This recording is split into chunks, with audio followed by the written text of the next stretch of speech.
We begin with the biggest release so far of files relating to the late financier and sex offender Jeffrey Epstein. More than 3 million pages have been made available, including thousands of videos and images with references to multiple public figures, including Donald Trump. US authorities are hoping to draw a line under the affair, but survivors of Epstein's crimes say it's not over yet.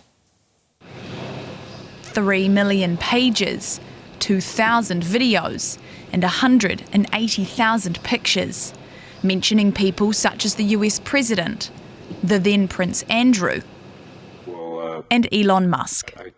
These are just a sample of what the enormous amount of new documents released by the Justice Department contain.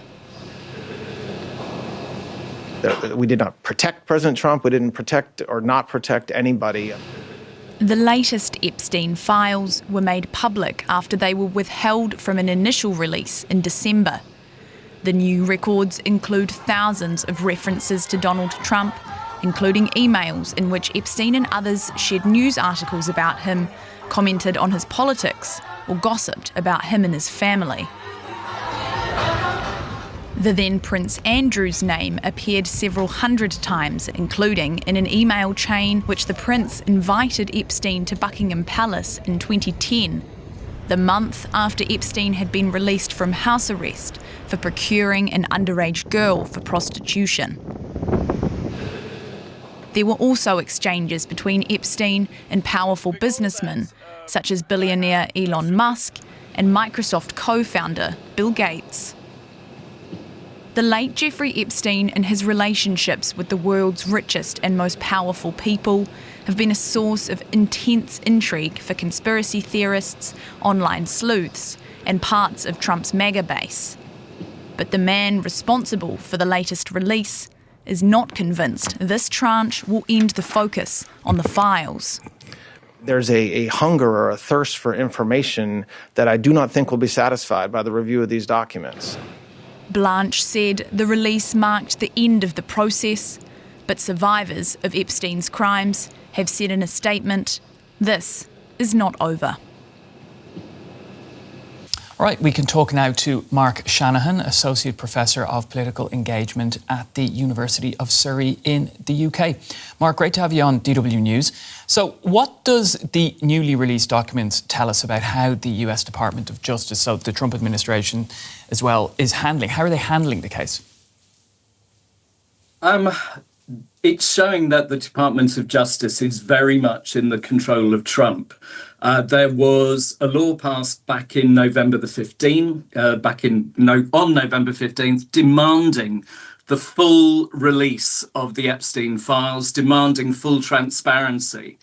And they've been dropped out in dribs and drabs ever since, often as a distraction when something not so good is happening to the Trump administration, heavily redacted, heavily curated, and sometimes, as with overnight last night, some files are released and then suddenly they disappear from the DOJ files.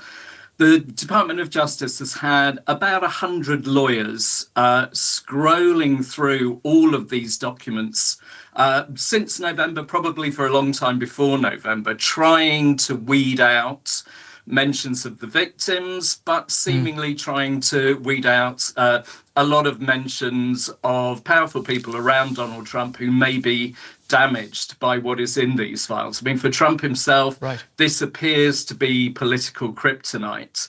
So we haven't got the openness and the transparency that one would expect from the Department of Justice.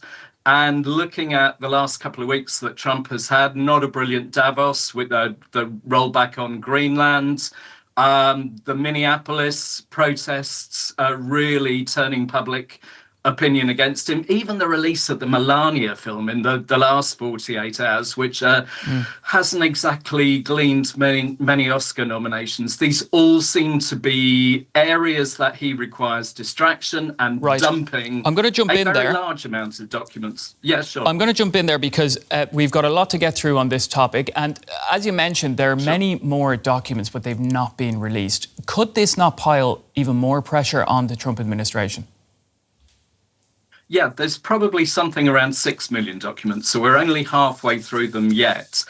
This is hanging over the Trump administration. He may well have nothing to hide in there. There may be nothing that incriminates him at all. But until there is a full and transparent release, we can't guarantee this. So this will hang over the administration like a bad smell.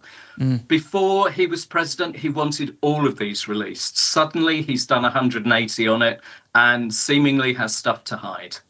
Now, you mentioned there before that there were, you said, around 100 lawyers trawling through all the documents, and victims groups are pretty angry about the latest publication, claiming that victims haven't been properly protected.